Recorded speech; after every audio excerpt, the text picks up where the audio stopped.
Le temple islamique, un sanctuaire païen bâti sur l'emplacement de temple.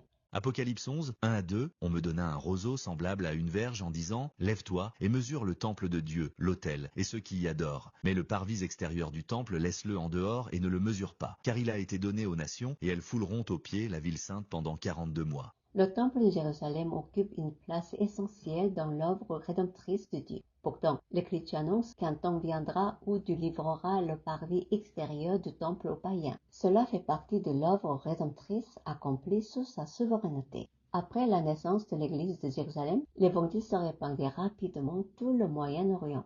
Paul annonça l'Évangile en Asie mineure, en Galatie, à Antioche et à Éphèse, où il fonda plusieurs églises dans les régions correspondant aujourd'hui à la Turquie. Pierre prêcha à Rome, Marc en Égypte et Thomas jusqu'en Inde.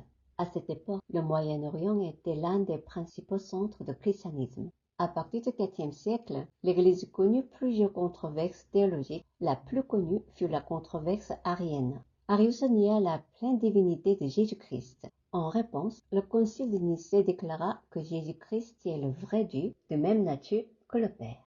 L'Église demeura fidèle à la foi trinitaire. Cependant, dans certaines régions du Moyen-Orient, diverses branches du christianisme ainsi que des doctrines hérétiques subsistaient pendant longtemps. C'est dans ce contexte historique que Mahomet naquit à la Mecque en Arabie vers l'an 570. Mahomet a connu une enfance difficile. Plus tard, il épousa la femme d'un riche marchand, ce qui lui permit de mener une vie stable. À l'âge de 40 ans, en l'an 610, alors qu'il priait sur le mont Hira, près de la Mecque, il affirma avoir reçu une révélation de l'ange Gabriel. Il déclara être le dernier prophète et avoir reçu une nouvelle révélation. Son enseignement fut ensuite rassemblé dans le Coran.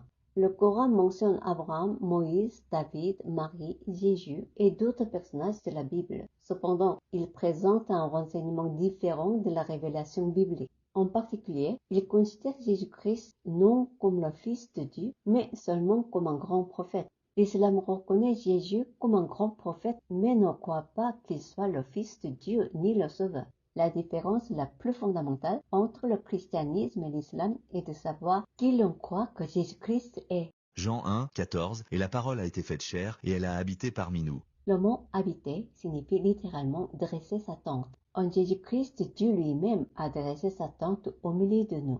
Jésus est le vrai temple et l'unique médiateur entre Dieu et les hommes. Jean 14, 6. Jésus lui dit « Je suis le chemin, la vérité et la vie. Nul ne vient au Père que par moi. » Selon l'Écriture, le centre de salut n'est pas le temple, mais Jésus-Christ, le Verbe incarné.